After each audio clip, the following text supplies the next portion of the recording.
हनुमान जी यानी चमत्कार का दूसरा नाम, जिन्हें हम बल हनुमान, पवन पुत्र हनुमान, बजरंग बली और भी बहुत से नामों से हम जानते और पूजते हैं।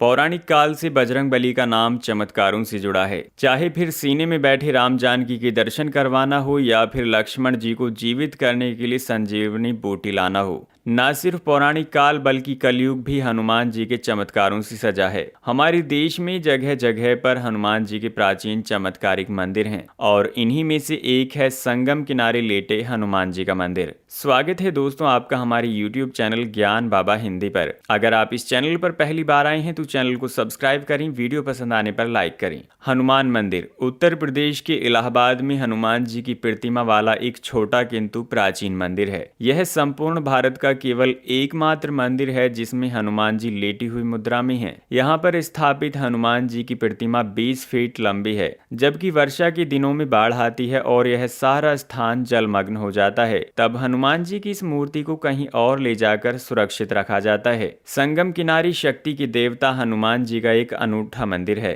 यह पूरी दुनिया में इकलौता मंदिर है जहां बजरंग बली की लेटी हुई प्रतिमा को पूजा जाता है। ऐसी मान्यता है कि संगम का पूरा पुण्य हनुमान जी के इस दर्शन के बाद ही पूरा होता है। जो प्रचलित कथा इस लेटे हुए हनुमान जी के मंदिर के विषय में प्राप्त होती है वो यह है कि एक बार एक व्यापारी हनुमान जी की भव्य मूर्ति लेकर जलमार्ग से चला रहा था। वह हनुमान जी का परम भक्त था। जब वह अपनी नाव लिए प्रयाग के समीप पहुंचा तो उसकी नाव धीरे धीरे भारी होने लगी तथा संगम के नजदीक पहुंचकर यमुना जी के जल में डूब गई। कालांतर में कुछ समय बाद जब यमुना जी के जल की धारा ने कुछ राह बदली तो वह मूर्ति दिखाई पड़ी। उस समय मुसलमान शासक अकबर का शासन चल रहा था। उसने हिंदुओं का दिल जीतने तथा अंदर से इस इच्छा से कि यदि वास्तव में हनुमान जी इतने प्रभावशाली हैं तो वह मेरी रक्षा करेंगे, यह सोचकर उनकी स्थापना अपने किले के समीप ही करवा दी।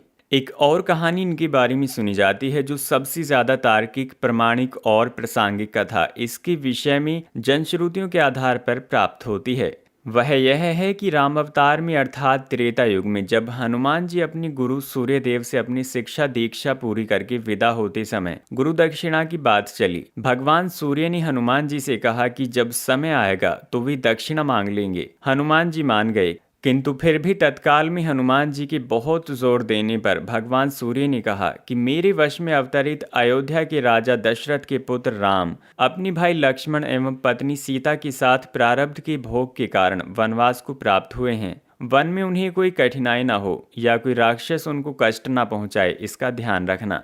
सूर्यदेव की बात सुनकर हनुमान जी अयोध्या की तरफ प्रस्थान कर गए। भगवान सोचे कि यदि हनुमान ही सब राक्षसों का संहार कर डालेंगे तो मेरे अवतार का उद्देश्य समाप्त हो जाएगा। अतः उन्होंने माया को प्रेरित किया कि हनुमान को घोर निद्रा में डाल दो। भगवान का आदेश प्राप्त कर माया उधर चली जिस तरफ से हनुमान जी आ रहे थे। इधर हनुमान जी जब चलते हुए गंगा के तट पर पहुंचे तब तक भगवान सूर्य अस्त हो गए।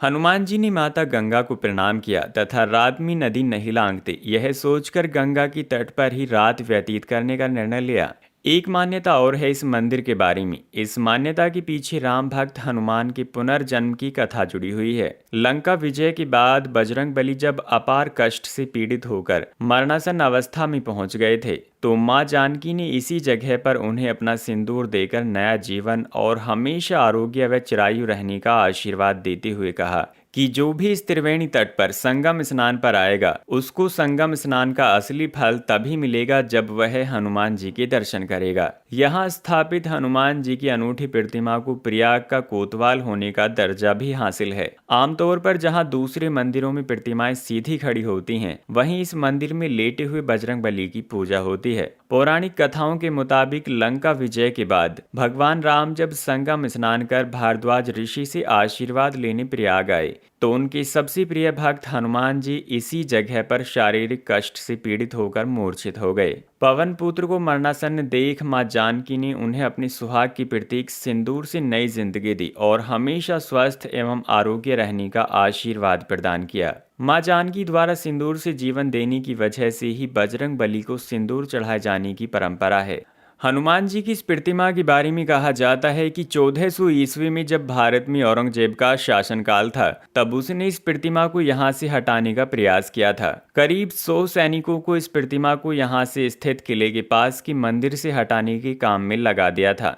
कई दिनों तक प्रयास करने के बाद भी प्रतिमा टस से मस न हो सकी। सैनिक गंभीर बीमारी से ग्रस्त हो गए। मजबूरी में औरंगजेब को प्रतिमा को वहीं छोड़ देना पड़ा। संगम आने वाला हर एक श्रद्धालु यहाँ सिंदूर चढ़ाने और हनुमान जी के दर्शन को जरूर पहुँचता है। बजरंग बली के लेटे हुए मंदिर में पूजा अर्चना के लिए यूं तो हर रोज ही देश के कोने कोने से हजारों भक्त पहुँचते हैं, लेकिन मंदिर के महंत आनंद गिरी महाराज के अनुसार राष्ट्रपिता महात्मा गांधी के साथ साथ पंडित नेहरू, इंदिरा गांधी, राजीव गांधी, सरदार वल्लभ भाई पटेल और चंद्रशेखर आजाद जैसी तमाम विभूतियों ने अपने सर को यहाँ झुकाया, पूजन किया और अपने लिए और अपने देश के लिए मनोकामना मांगी। यह कहा जाता है कि यहाँ मांगी गई मनोकामना अक्सर पूरी होती है।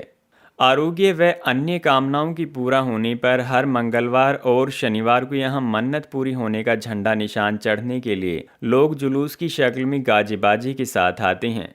आरोग्य व अन्य कामनाओं की पूरा होने पर हर मंगलवार और शनिवार को यहाँ मन्नत पूरी होने का झंडा निशान चढ़ाने के लिए लोग जुलूस की शक्ल में गाजे बाजे के साथ आते हैं।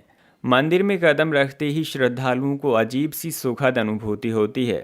भक्तों का मानना है कि ऐसी प्रतिमा पूरी दुनिया में कहीं और मौजूद नहीं है। प्राचीन काल में मुगल शासकों के आदेश पर हिंदू मंदिरों को तोड़ने का क्रम जारी था, लेकिन यहाँ पर मुगल सैनिक हनुमान जी की प्रतिमा को हिला भी न सके। वे जैसी जैसी प्रतिमा को उठाने का प्रयास करते, वह प्रतिमा वैसी वैसी और अधिक धरती में बैठी जा रही थी। यही वजह है कि यह प्रतिमा धरातल से इतनी नीचे बनी है। इलाहाबाद यानी प्रयागराज में संगम के निकट स्थित यह मंदिर उत्तर भारत के मंदिरों में अद्वितीय है। मंदिर में हनुमान जी की विशाल मूर्ति आराम की मुद्रा में स्थापित है। यद्यपि यह एक छोटा मंदिर है, फिर भी प्रतिदिन सैकड़ों की तादाद में भक्तगण आते हैं।